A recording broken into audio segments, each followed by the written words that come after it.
नमस्कार, business express में आपका स्वागत है। मैं हूं आपके साथ अंकिता और आइए अब खबरें देखते हैं विस्तार से। पिछले कुछ महीनों में भारत चीन के बीच का तनाव लोगों के बीच चर्चा का प्रमुख विषय रहा है, लेकिन बाजार में लोगों के खरीद निर्णयों पर इसका असर अभी दिखना बाकी है। लॉकडाउन के बाद देश में स्मार्टफोन बाजार में फिर से सुधार दिखाई दे रहा है।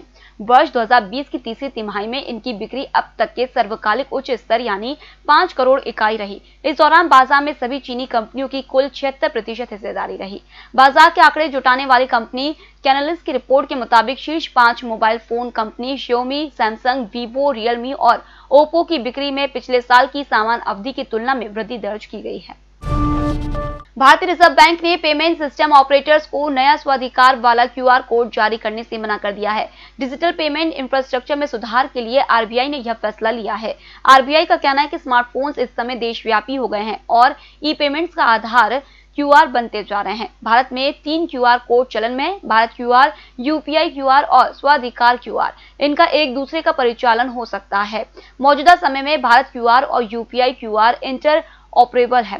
इसका मतलब यह हुआ कि कोई भी ऐप इस क्यूआर स्टिकर को पढ़ सकती है।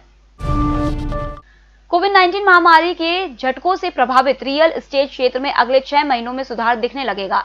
हालांकि क्षेत्र की धारणा सितंबर तिमाही में निराशावादी बनी रही, लेकिन अगले 6 महीने को लेकर परिदृश्य सकारात्मक है। इस दौरान मांग में सुधार देखने को मिल सकता है। उद्योग निकाय फिक्की, नरेटको और संपत्ति सलाहकार कंपनी नाइट फ्रैंक के गुरुवार को जारी सर्वे के मुताबिक जुलाई सितंबर तिमाही के दौरान क्षेत्र का मौजूदा धारणा स्कोर सुधरकर 40 अंक पर पहुंच गया। यह एक तिमाही पहले महज 22 अंक के रिकॉर्ड निचले स्तर पर था।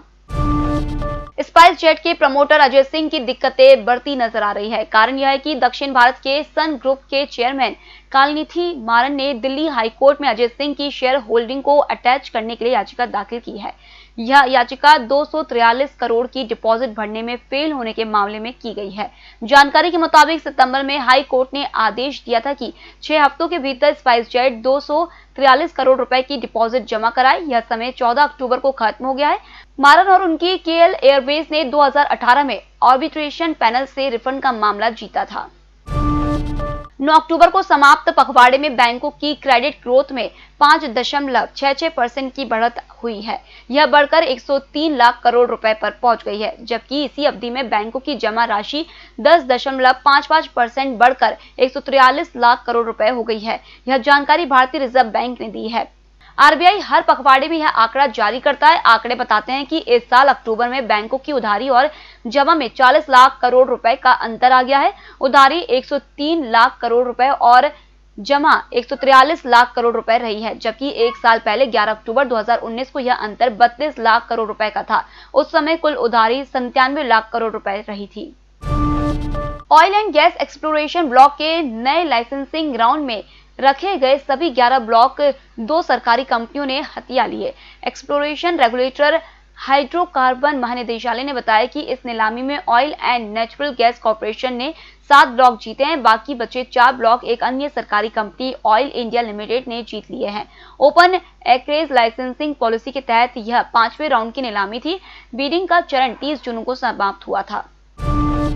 स्टेट बैंक ऑफ इंडिया के ग्रुप चीफ इकोनॉमिक एडवाइजर सौम्य कांति घोष ने एक रिपोर्ट में लिखा है कि भारत में महिलाओं की कानूनी शादी की उम्र 18 साल से बढ़ाने के कई सारे सामाजिक और आर्थिक लाभ है। उन्होंने कहा कि इससे मातृ मृत्यु दर में कमी, पोषण में सुधार, अधिक लड़कियों का कॉलेज जाना और अधिक महिलाओं को आर्थिक स्वतंत्रता के फायदे मिलेंगे। बता दें कि जल्द ही सरकार महिलाओं की शादी की वैधानिक उम्र में बढ़ोतरी की घोषणा कर सकती है। फेस्टिव सीजन के कारण मार्केट में ग्रोथ की उम्मीद है। ऐसे में कारोबारियों ने भी जोरदार बिक्री की उम्मीद में सामान को भी बड़ी मात्रा में स्टॉक किया है। इस साल का स्टॉक लेवल बीते 5 सालों का सबसे उच्चतम स्तर है। दरअसल कारोबारियों को उम्मीद है कि इस त्योहारी सीजन में लोग लॉकडाउन में इकट्ठा पैसे को खर्च करेंगे। देश का सबसे बड़ा शॉपिंग सीजन दुर्गा पूजा और दीपावली के दौरान होता है। यह हर साल अक्टूबर से नवंबर के बीच 20 दिनों का होता है। पारंपरिक तौर पर देखें तो इसमें लोग घरों को सजाने, बड़े आइटम खरीदने और एक दूसरे को गिफ्ट जैसे कामों के लिए खरीदारी करते हैं।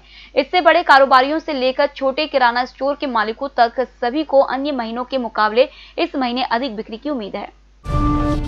फिलहाल इस बुलेटिन में इतना ही। आप बने रहिए ईएमएस टीवी के साथ। नमस्कार।